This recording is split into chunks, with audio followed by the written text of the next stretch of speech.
Manish sir, सबसे पहले आपसे शुरुआत करना चाहूँगा। एक इतनी, जब मैं आपकी बात करता हूँ मेरे जहन में सबसे पहले मसान आ जाती है। हालांकि विनीत अभी आपसे थोड़ा लेग पुलिंग कर रहे थे आपकी, वो बात अलग है मैंने नोटिस किया। सिया जैसी फिल्म बनाना या उसके बारे में सोचना, how this whole journey started, you know. एक बहुत, जो मैं ट्रेलर जब मैंने देखा तो मुझे पहला एहसास, विथ ऑल ड्यू रिस्पेक्ट, मेरे जहन में सबसे पहले हाथरस आ जाता है। मेरे जहन में वो पूरा आंदोलन आ जाता है। मेरे जहन में वो हिंदुस्तान की सारी आवाम आ जाती है जो उस लड़की के साथ उसको इंसाफ दिलाने के लिए खड़ी थी। हालांकि being from the Bollywood industry, ये बड़ा मुश्किल होता है कहना ऑन कैमरा। आपसे जानना चाहूँगा, ये आइडिया कैसे आया कि यार इस सब्जेक्ट पे फिल्म बनानी है? ये पिछले तीन चार सालों में अगर देखें आप तो दो तीन केसेस ऐसे हुए जो सुर्खियों में रहे, हेडलाइंस में रहे। खास करके एक केस में तो सुप्रीम कोर्ट ने सो मोटो कॉग्निजेंस लेकर के सीबीआई जांच करवाई जब लड़की का एक्सीडेंट करा दिया गया था। तो that affected me too much and मुझे लगा कि ये जब सुर्खियां हटती है उसके बावजूद तो दर्द तो बरकरार रहता है लड़की में, लड़की के परिवार में। क्या वो कानून की लड़ाई कैसे लड़ते हैं, वो दर्द कैसे बढ़ता है और उस दर्द को कैसे हम देख सकते हैं, क्योंकि सुर्खियां तो दो तीन दिन में हट जाती हैं, हम दूसरी सुर्खियों पर आ जाते हैं। तो दैट्स वेयर आई थॉट कि हमें एक ऐसी फिल्म बनानी चाहिए जो उस दर्द से रूबरू कराए दर्शकों को, ताकि हम और गहराई से ये जान सके कि ये कितना घिनौना अपराध है। और उससे ज़्यादा बड़ा अपराध ये है कि उसको न्याय नहीं दिला पाना, लंबे अंतराल तक संघर्ष करना। मेरे ख्याल से वो सबसे ज़्यादा इनजस्टिस होता है और वो रूबरू कराने की ज़रूरत थी मुझे ऑडियंस से। That's where the whole idea came in कि हम ऐसी पिक्चर बनाते हैं। Casting plays a very important part. Is one of the fantastic actor we have in the industry. Welcome पूजा। किस बिना पे आपने जीरो डाउन किया कि हाँ विनीत ही इस किरदार के लिए चाहिए, जब हमने पूजा ही ये किरदार करेंगी? जब हमने स्क्रिप्ट लिखी थी तो महेंद्र विनीत को ही बुला रहा था जोर जोर से, मतलब जो महेंद्र पात्र है नाम का पात्र का नाम इस फिल्म में। So when we wrote it was Vineet. तो मैं लकीली जानता था इनको, हमने फिल्म में काम किया साथ में, और मैं इनको one of the best actor समझता हूँ आज की तारीख में अपने एरिया में जो भी हैं इस एज ग्रुप में। तो मैंने पहला फ़ोन इनको ही किया, इन्होंने एक्सेप्ट कर लिया, स्क्रिप्ट भेजी, स्क्रिप्ट पढ़ी, उन्होंने एक्सेप्ट किया, उन्होंने कई सजेशंस दिए and I was lucky that जो मुझे चाहिए था वो मुझे मिला। As far Pooja is concern, हमें हमेशा ये क्लैरिटी थी कि हमें फ्रेश फेस चाहिए जो स्क्रीन पे एक्चुअली 17 साल की दिखे।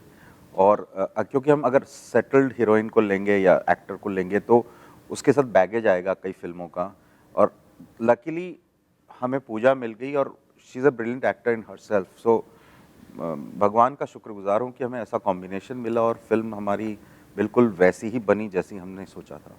विनीत, आपका क्या रिएक्शन था जब मैं आपकी बात करता हूँ? आप बहुत मुख्तलिफ फिल्में करते हैं, फिल्मों का चुनाव करते हैं, मुक्काबाज हो, गैंग्स ऑफ वस्सीपुर हो, आपका जितना भी काम उठा के देखा जाए, अगर आप बहुत कम वक्त के लिए भी हैं किसी फिल्म में तो अपनी मौजूदगी उतनी शिद्दत से मौजूद कराते हैं और निकल जाते हैं अपना काम करके, लोग नोटिस करते हैं। व्हाट वाज योर रिएक्शन कि यार इस तरह के सब्जेक्ट में जब पूरा बॉलीवुड कहीं ना कहीं इस बात से बड़ा एतराज़ और अप्रेंसिव रहता है, डरता है कि यार इस मुद्दे पे बोलना है कि नहीं बोलना है, कि इसको कोई आउट ऑफ द बॉक्स ये बवाल हो जाए या विवाद हो जाए, जब आपके पास ये पूरा प्रोजेक्ट पहुंचा और आपका किरदार पहुंचा, व्हाट वाज योर रिएक्शन कि क्या प्रिपरेशन करनी है, क्या तैयारियां करनी है, और क्या आपका नज़रिया क्या था जब से सबसे पहली बार आपको अप्रोच करा गया? मैंने ये तय किया है मुक्काबाज के बाद से कि साल की एक फिल्म ऐसी करूँगा जिसका निर्णय लेते समय मैं किसी इमेज के दायरे को ध्यान में रख के वो फैसला नहीं करूँगा। और उसके बाद से लगातार मैंने ये कोशिश की। Last year twist with destiny वो फिल्म थी, इस साल सिया वो फिल्म है। सांड की आँख मैंने उसके पहले की थी, वो दादियों की फिल्म थी। तो मुझे वो फिल्म जो मुझे लगता है ये बात कही जानी चाहिए, ज़रूरी बात है, तो मैं उसको तय किया है कि साल की एक फिल्म तो करूँगा, और बिना ये सोचे कि मुक्काबाज में क्या इमेज थी या रंगबाज में मैंने क्या किया। तो वो एक वजह है कि एक ईमानदार कहानी है। बाकी सबको पता है कि मनीष जी ने जो फिल्में बनाई हैं एज ए प्रोड्यूसर, चाहे वो मसान हो, न्यूटन हो, कड़वी हवा हो, आंखों देखी हो, आधार कम लोगों ने देखी है, लेकिन ये बहुत ही अलग फिल्में हैं और इन फिल्मों की लाइफ बहुत लंबी है। तो क्रिएटिव अप्रोच पे मुझे पूरा भरोसा था और मैं सर पे भरोसा करता हूँ। तो यही वजह है कि एक फ़ोन कॉल पे हम लोग मिनट भर में ये तय हो गया, तो मैं कर रहा हूँ सर। और बिकॉज ये इनकी डेब्यू फिल्म है, और जिसने इतनी बढ़िया बढ़िया फिल्में की हैं, वो खुद जब डायरेक्शन में जा रहे हैं, उन्होंने इतना ईमानदार सब्जेक्ट पिक किया है, तो क्यों ना करूं। पूजा, what's your opinion? You know, do you think it's a good start to be in the industry? और एक ऐसे दिग्गज जो एक मुख्तलिफ तरह का सिनेमा बनाते चले आए हैं, और वो आज डेब्यू भी कर रहे हैं इस फिल्म से। थैंक यू, मुबारकबाद देना चाहूँगा उस बात के लिए आपको मनीष। आपका क्या रिएक्शन था, और आप मानती हैं एक अच्छी शुरुआत है सिया के माध्यम से? जी, फर्स्टली थैंक यू यहाँ बुलाने के लिए। मुझे लगता है कि मेरे लिए ये बहुत अच्छा स्टार्ट है, क्योंकि एक तो ये इतनी सीरियस फिल्म, इतनी सीरियस मुद्दे पे है, और बहुत सेंसिटिव कैरेक्टर है, और मुझे हमेशा से चाहिए था कि जब भी मेरा हिंदी सिनेमा में डेब्यू हो तो बहुत अच्छे कैरेक्टर से हो, और सिर्फ लड़की लीड करे फिल्म में। तो आई फील वेरी ब्लेस्ड कि I am starting with this kind of film and very renowned production and Manish sir. On a very lighter note, Vineet सुन रहे हैं आप क्या कह रही हैं, लड़की लीड करे? She saying I'm leading the film. No. On a very lighter note. On a very lighter note. See, I'm just joking. Why are you taking so seriously? मैं ये एक चीज़ बोल रहा हूँ कि पूजा की जो एज है, और इसने जो मैच्योर किरदार किया है, ये आसान नहीं है। मैं रोज़ जब सेट पे जाता था ना, मैं इसको बोलता नहीं था, लेकिन इसके बारे में सोचता था कि इसके सिस्टम में क्या चल रहा होगा। बिकॉज बीइंग एन एक्टर, मैं जब भी कोई ऐसे कठिन किरदार करता हूँ जिसका इंटरनल कॉन्फ्लिक्ट बहुत ज़्यादा हो, तो मैं किस तकलीफ़ से गुजरता हूँ उसे सिर्फ मैं जानता हूँ। बिकॉज ये क्या होता है कि कैमरा है, कैमरा ख़राब हो जाए तो आप कैमरे को जाके नहीं बोलते हो भाई तू ख़राब क्यों है, तू ठीक हो जा। लेकिन एक्टर के साथ क्या होता है कि यही बॉडी हमारी टूल है, इससे मुझे अपनी पर्सनल लाइफ भी मैनेज करनी है, एट द सेम टाइम इसी टूल के थ्रू मुझे वो किरदार को जीना भी है। तो एक कॉन्फ्लिक्ट चलता रहता है एक्टर्स के अंदर, और जब अपना कुछ गड़बड़ होता है तो बहुत कम लोग ये समझ पाते हैं कि नहीं यार ये इंसान भी है जो एक कठिन किरदार को कर रहा है। तो इसने पूरे सेट पे कैसे किया है, इस बात के लिए मैं इसकी तारीफ़ करूँगा। और ये इसकी पहली फिल्म है, तो अगर ये कुछ भी बोले तो उसे बिल्कुल माफ़ किया जाना चाहिए। नहीं पूजा, सीरियसली मैं इसमें एक चीज़ ऐड प्लीज मैं मनीष इसमें saying ऐड something. करूँगा कि अब जो दौर है, और जिस मैं इंटरनेशनल सिनेमा से इत्तेफाक रखता हूँ, उसको उससे प्रेरित होकर के सिया हम लोगों ने बनाई है। इसमें मेरे ख्याल से जो किरदार है, चाहे वो विनीत का महेंद्र हो या पूजा का किरदार जो सिया हो, दोनों बहुत इम्पॉर्टेंट है मेरे लिए। दोनों अपनी ध्रुवी पकड़े हुए हैं, और उन दोनों के बिना ये इनकम्प्लीट है। मेरे लिए ये दोनों कलाकार की हैं, लीड हैं, और बिना एक दूसरे के फिल्म कंप्लीट नहीं हो सकती। That's what now Hindi cinema has to also learn, that film not necessarily means you need to be in lead. Film पूरी एक कंप्लीट जो बन के आती है, उसमें देखना होगा, और एज अ टीम उस फिल्म को हम कितना पुश कर पाते हैं, वेदर इज एक्टर्स और वेदर इट इज डायरेक्टर्स और राइटर्स, उसको देखना पड़ेगा। And that is what the change we are looking for. I think that is what we have worked for in this film. तो दो प्रोटैगनिस्ट, लीड प्रोटैगनिस्ट सिया है, of course Siya की कहानी है, बट विनीत जो महेंद्र है, उसके बिना सिया अधूरी है, उसके बिना वो होते ही नहीं है फिल्म। और अगर विनीत नहीं होता तो सिया शायद संघर्ष के लिए उठती भी नहीं। तो इसलिए बहुत ज़रूरी है कि हम इस फिल्म को वैसे ही पेश करें कि there is nothing called character actor or side actors. For me, both are lead, both are important, both are proper catalyst of a film, what we are trying to say. Pooja, seriously the moment I saw the trailer, वो मुझे इतना शिद्दत से, जैसे विनीत ने भी कहा, वाकई में नहीं लगता है कि ये आपकी पहली फिल्म है। जिस खूबसूरती से आपने इस किरदार को निभाया है, आपने क्या रेफरेंसेस लिए? जब मैं बात करता हूँ और फिर मेरे जहन में फिर वही हाथरस आ जाता है कि, और वो आंदोलन मेरे आंखों के सामने चला जाता है। आपने क्या रेफरेंसेस लिए? जब मैं आपको देखता हूँ स्क्रीन पर, मुझे मनीष की भी तारीफ़ करनी पड़ेगी। मनीष बहुत इंपॉर्टेंट न्यूआंसेस उठाते हैं, जैसे मैं नोटरी करते हैं जी हम, आप चले जाएं नॉर्थ की तरफ तो आपको देखेंगे वकील बाहर खड़े हुए हैं कि आपका हम एफिडेविट बना देंगे 150 रुपये में। इस तरह की वो जो न्यूआंसेस हैं बहुत रियल ऑन ग्राउंड लगते हैं। आपने क्या रेफरेंसेस लिए? तो बेसिकली मैंने रेफरेंसेस के नाम पे कई सारे वीडियोस देखे थे, और जहाँ पे हमने शूट किए है, जहाँ मतलब उस जगह का नाम प्रतापगढ़ है। तो there is a creative producer in my film, that's Rashmi, उनका नाम रश्मि सोमवंशी है। उनके वो वहीं पे पली बड़ी हैं, तो उन्होंने अपना गांव घुमाया मुझे, और उनके घर पे मैं स्टे करी थी। वहाँ पे कुछ लड़कियों से मिलवाया, औरतों से मिलवाया, उनके घर पे हमने कई समय बिताया। मैंने वहाँ का बोलचाल, कैसे बोलते हैं, रहन सहन, वो सब पकड़ा वहाँ से, और बहुत सारे वीडियोस में कंटिन्यूसली देखती रहती थी ताकि मैं उसमें घुस पाऊँ। तो दिस इज़ हाउ। विनीत, आपके लिए क्या चैलेंजिंग था इस किरदार को निभाना? जब मैं बात करता हूँ खास करके जब आप बहुत मासूमियत से कहते हैं जी हम तो नौटरी वकील हैं लेकिन नौटरी करते हैं, एज आई सेड कि ये नॉर्थ में आप चले जाइए तो आपको बहुत से कचहरियों के बाहर, कहना बिल्कुल मुनासिब शब्द होगा, कोर्ट तो खैर गलत लफ्ज़ होगा, कचहरियों के बाहर आपको बहुत से वकील मिल जाएंगे जो बेचारे बोल रहे हैं जी एफिडेविट हम करा लेंगे, 3-3 वकील एक आदमी के पीछे घूम रहे होते हैं। आपने कहाँ से ये रेफरेंसेस लिया? और you don't need the references, you yourself is a fantastic actor. सबसे पहली क्रेडिट मैं स्क्रिप्ट को देता हूँ, क्योंकि स्क्रिप्ट ही वो टॉर्च है जिसकी रोशनी में चीज़ें दिखाई देनी शुरू होती हैं, और प्रोसेस इनसाइड आउट का है।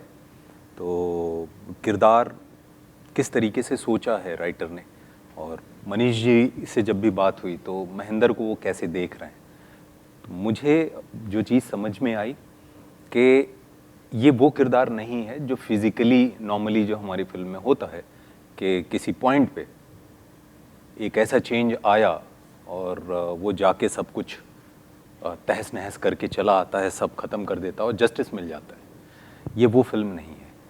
महेंद्र जहाँ सिया के परिवार के लोग सिया को ये बोल रहे हैं लोक लाज की वजह से, जो नॉर्मली होता है कि मत बोलो, जो होना था हो गया, बेइज्जती होगी, शादी कल को कैसे होगी, अलग अलग ऐसे कारण जो प्रैक्टिकल ग्राउंड पे हमें देखने को मिलते हैं।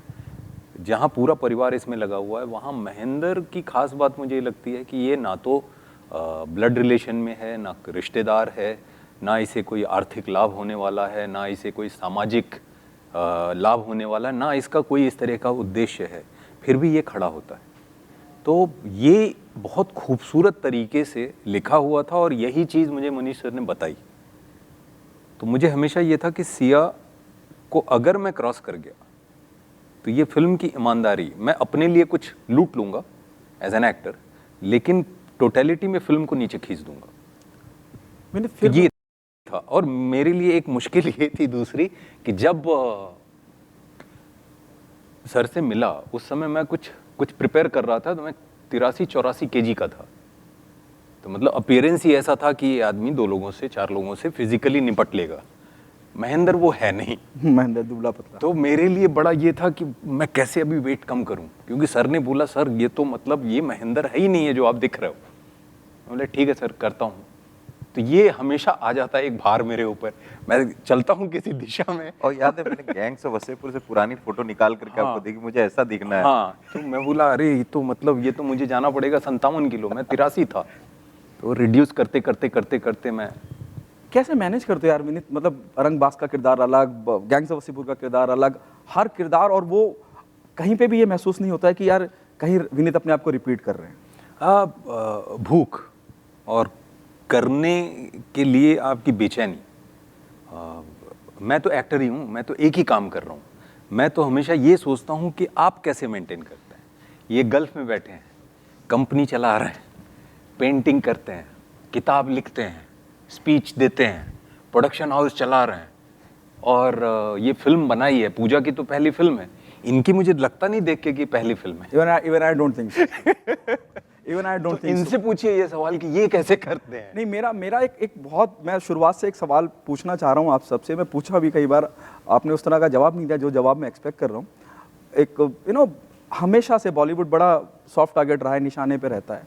जब आप इस तरह की फिल्में बनाते हैं, एक ऐसी फिल्म जो समाज को ये बताने की कोशिश कर रही है कि ऐसा भी हमारे मुल्क में, हमारे देश में हो रहा है, और इंसाफ की दुहाई देते देते कोई दुनिया छोड़ गया और इंसाफ नहीं मिला।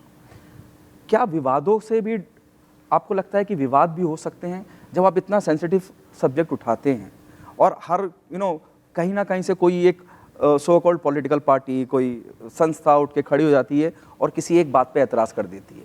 उस बात का कहीं डर है? नहीं, जब हमने सिया बनाने का डिसीजन लिया था तो ये तय था कि कुछ तो परतें उठेंगी, कुछ तो बातें उठेंगी, बट हमें लगा कि ये ज़रूरी है कहानी बोलना। और ये भी तय था कि फिल्म जब हम बना रहे हैं तो उसमें एक रिस्क बहुत सारा इन्वॉल्व है। तो मुझे लगा कि अगर दृश्यम नहीं लेगा ये रिस्क, तो मेरे ख्याल से कोई नहीं लेगा रिस्क। और इसलिए हमने ये हिम्मत करी कि इसको बोलना तो चाहिए, कब तक हम ऑस्ट्रिच जैसे अपना मुंह अंदर घुसा करके इसको अनदेखा करते रहेंगे।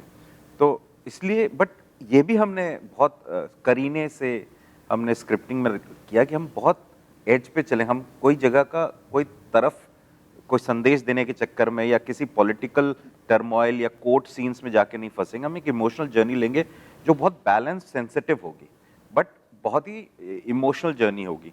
तो वो हमने बहुत तरीके से और सलीके से हमने ध्यान रखा था स्क्रिप्टिंग में, सो दैट कभी फिल्म रिलीज भी होती है, जब हम रिलीज करें तो हम गर्व के साथ मतलब खड़े होकर बोले हाँ हमने बनाई है और ये सच है। तो वही आज है, मतलब ऑफ कोर्स लोग उठाएंगे इश्यूज, बट मेरे ख्याल से जब लोग फिल्म देखेंगे तो उन्हें पता चलेगा कि बहुत ही सेंसिटिवली इसको हैंडल किया गया है, बहुत करीने से हैंडल किया गया है। Vineet, what's your take? आप क्या कहना चाहेंगे इस बारे? मुझे ये चीज़ अच्छी लगी थी कि जब फिल्म पे बात हो रही थी कि किसी घटना विशेष के अराउंड इस कहानी को नहीं कहा गया। सर से जब बात हो रही थी तो सर ने ये बोला, विनीत जो मल्टीपल इंसिडेंट्स होते हैं जिसे हम पढ़ते हैं 2 दिन 3 दिन उसे फॉलो करते हैं, फिर किसी नई चीज़ में बिजी हो जाते हैं, फिर एक घटना घट जाती है किसी और राज्य में, तो अलग अलग राज्य से ऐसी खबरें हमें आए दिन सुनने को मिलती हैं। तो उसमें जो एक कॉमन चीज़ थी कि ये देखा गया कि एक लड़की जिसके साथ बलात्कार जैसी घटना घटी, उस घटना में अगर कोई बाहुबली इन्वॉल्व है तो किस तरीके से न्याय को दबाया गया या दबाने की कोशिश की जाती है। एक ये चीज़, दूसरी चीज़ ये कि उस लड़की और उस लड़की के परिवार के लोगों पे क्या गुजरती है, बिकॉज हम तो मूव ऑन कर जाते हैं क्योंकि हमें लगता है कि अपने साथ तो होगा नहीं, लेकिन किसी के साथ हुआ है, ये उसका सच है और वो पूरी ज़िंदगी उस ट्रॉमा को झेलता है। तो ये जो चीज़ सर ने बोली मुझे ये बहुत अच्छी लगी कि मल्टीपल इंसिडेंट्स के ऊपर रिसर्च किया गया, उसमें एक कॉमन ट्रैक फाइंड आउट किया गया और एक कहानी कही गई जो सिया है। सिया, पूजा, आपसे जानना चाहूँगा, अब जब मैं आपकी सिस्टर की बात करता हूँ, one of the fantastic actor, इतना लीजेंड है वो अपने अपने क्षेत्र में, उनसे कुछ एडवाइस ली, उनको बताया जब आप ये प्रोजेक्ट साइन करने जा रही थी, did you have a discussion with her? जी, डिस्कशन तो एज सच नहीं हो पाया था क्योंकि वो भी एक सेकंड फिल्म शूट करने जा ही रही थी। बेसिकली मेरा प्लान था कि मैं उनकी फिल्म में जाऊंगी, उनकी शूट देखने। देन समहाउ ये वाली फिल्म का मुझे कॉल आ गया एंड हम दोनों बहुत ही खुश थे कि अब तुम अपनी शूट में जाओगी, मैं अपनी शूट में जाऊंगी।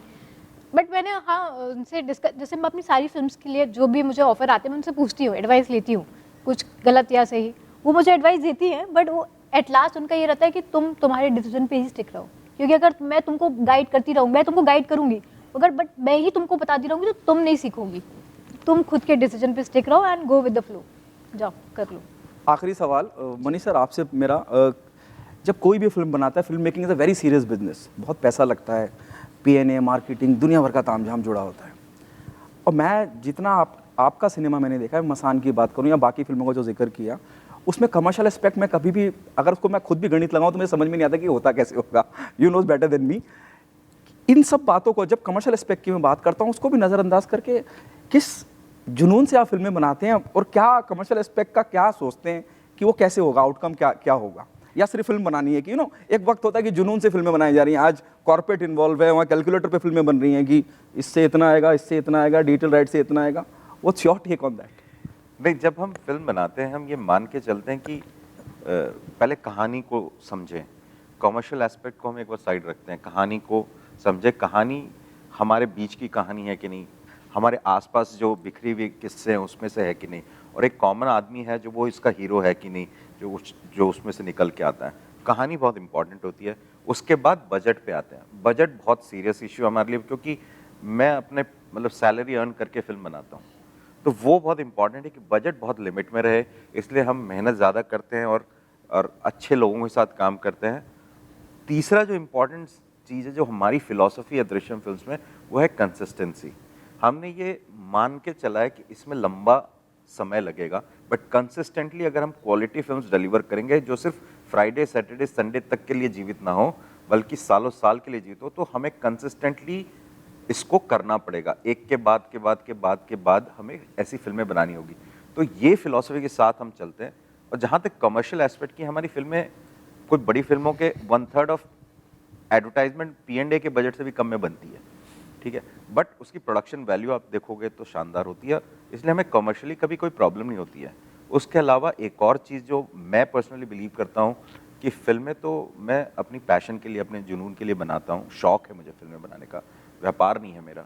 तो कुछ ऐसी फिल्में बन जाएं जो भले कमर्शियली ब्रेक इवन ना भी हो, बट इतना ज़्यादा टेक्निकली अप्रिशिएट हो और आगे चल के कल्ट बन जाए, वो मेरे लिए ज़्यादा बड़ा इंपॉर्टेंट होगा in terms of creating whatever I have to create for the society. इसको ध्यान में रखते हुए हमारे सब्जेक्ट्स होते हैं। यार आखिरी सवाल फिर मेरे जहन में आ गया, एक रंगबाज को लेके बड़ी तारीफ हुई आपके किरदार की, बहुत बहुत सराहा गया। क्या आपने उम्मीद की थी विनीत की इतनी तारीफ होगी, इतना अप्रिशिएट करा जाएगा उस किरदार को? बहुत सीरियसली एवरीवन ने, इवन क्रिटिक ने बहुत उसको सराहा।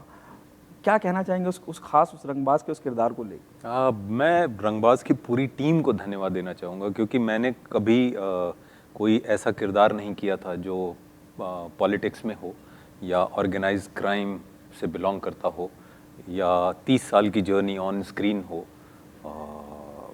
तो मेरे लिए बिल्कुल नया था, दिल लगा के काम किया और लोगों ने इतना सारा प्यार दिया है। मुझे जो बताया गया कि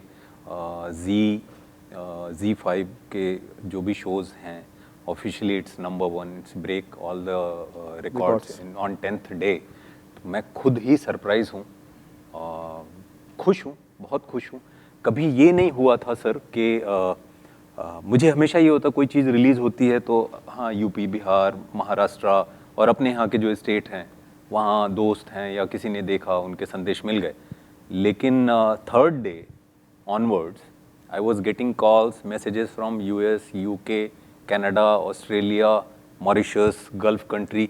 मुझे लगा ये मतलब कितना बड़ा है ये। तो थैंक यू सो मच, और क्या बोलूँ, बहुत बहुत धन्यवाद। और जब चीज़ अप्रिशिएट होती है तो फिर ये दिल करता है कि चलो झोंकते हैं, फिर से कोई ऐसा काम करते हैं। Thank you so much everyone, thank you so much, Thank you. Thank you.